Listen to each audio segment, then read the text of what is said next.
TJ Harlista, number 2. My name is Eddie Anglero. I ride a 2000 Harley Ultra Classic.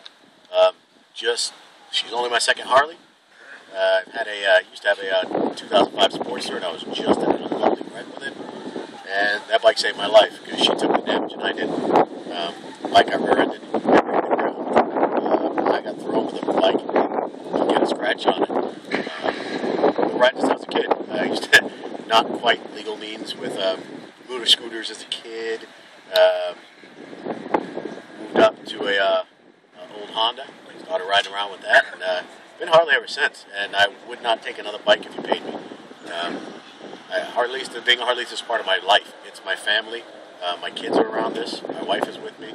Both of my kids. I ride to school, ride to work every day with my kids. Ride to work. My kids drop them off at school every morning on the bike, and every other kid loves to kind of wave to him. And as I ride by with my son, we go on long rides. We do charity work with it. We go to different things like Toys for Tots. Raise money for the homeless. It's just a lifestyle of being on a bike and not just going through life, but being part of it. My kids learn when you're on the bike, if it rains, you get wet. If it's something stinky's out there, you smell it. You're part of nature. You're not just outside of it.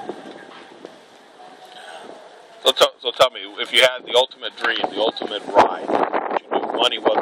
Money's not an issue. Time was an issue. What would you do? Who would you go with? If I can convince my wife, because I'm a little bit more hardcore than she, but put me on the bottom of the Keys and start me there and get me up to that Hoka Key Challenge. When you go straight from the Key West all the way through the U.S., everywhere, all the way up to Canada, all the way through Alaska. If time's not an issue, where you don't have to worry about, do I need another set of tires? Do I need to wrench out my bike? Which I do myself on basic stuff. But just being able to take that bike and have no worries, your worst worries is how windy is it out? How much rain is there going to be? And you know what? When it rains, you get wet. You throw on your rain gear if you want to, and you just deal with it. Riding just non-stop, and you just, luckily now with this thing, I'm used to having a radio now. You get nice, you get comfortable, put on your favorite music, and you just set it and go. You're just part of the environment. You're part of the world. You're not just surrounded in a cage. You're with that Harley, and you feel that vibration and the rumble, and it's just who you are. It's just part of being in nature as opposed to being around it. So riding is a big part of your life. I mean, what do you do? What do you do to relax? What do you like to do to relax? My bike is my relaxation. I call it my Xanax, because if I didn't have my motorcycle, I'd go crazy. When I had my accident, I was off my bike for a week, and that's been the longest week since I've had a motorcycle to be without it. I ride every day to work. I ride with my friends all the time. It's just, if I'm not on my bike, if it could be rain, I've ridden through hail, we've ridden through tropical storms, we've ridden through everything. Anything you can do, it's just part of it. And I wouldn't give it up for the world. So you hear the term Harlista. What does Harlista mean to you? Harlista's to me is being obviously a Harley rider, but more than that, you're a Latino Harley rider. So you're kind of negating negative stereotypes in multiple ways. You're not the biker who's just on his bike for himself. That bike is my tool to raise the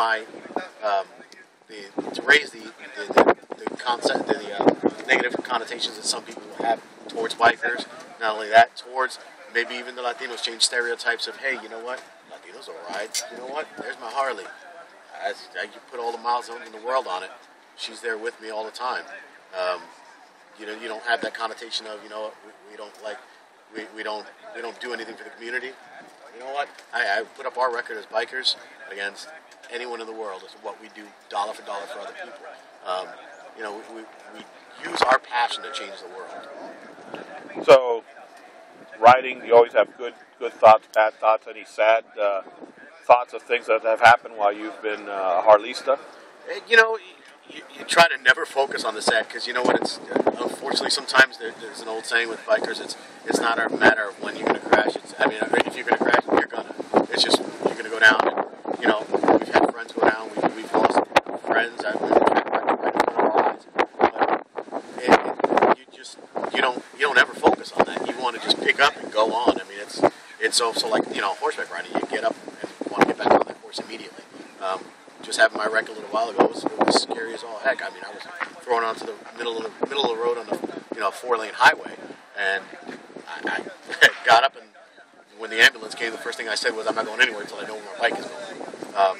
And I didn't go anywhere. I didn't go in the ambulance until I had my motorcycle taken care of. It can be sad, but that's something you just really don't focus on. Because well, how about focusing on the fun side? I would say fun. There's just a million. I mean, my wife wouldn't say it, but a couple of years back when we went on with our national rally to Deals Gap, and that ride was it was 95 degrees out. We're wearing our leathers, we're wearing our jeans, we're wearing our full gear, and we were on the bikes for a good 9 hours in 95-degree weather, going up and down and sweating and going through multiple layers of clothes. And my brakes went out and had to ride without brakes. My tail light was out and I had to ride without tail light. And you know what? Going through it, you're all sniping at each other and you're angry, but you get off the bike and you laugh. And to this day, we laugh about, we made it through that day. I got my wife a patch that says, "I survived," because it was just a kind of day of survival. It wasn't just a matter of making the ride. It was actually being and accomplishing something. And it was 9 hours at least, if not more, of 95-degree weather in the middle of the mountains. There was no relief, but I wouldn't change it for a while. I'd do it again in a heartbeat. So a last thought. If you thought of somebody who inspires you, who you'd look up to, who maybe either got you into riding or who just at this point inspires you to be a Harlista or be the best you can be, who would that be and why? I ride with a great group of guys, a lot of them, and girls, excuse me.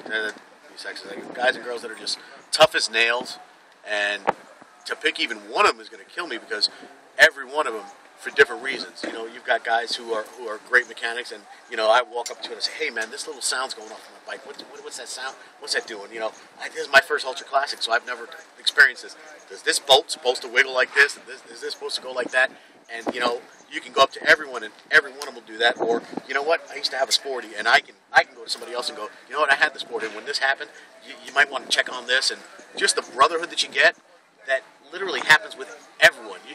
I've never met one person that's a Harlista that rides a Harley that have sit there and told you, "Man, you know what? Negative connotations or anything like that." No, everyone has been 100% positive. You get on a bike, and you're just part of it. You're part of the international brotherhood and sisterhood of being a Harlista, and that's what it's all about. Well, thanks. I appreciate your time.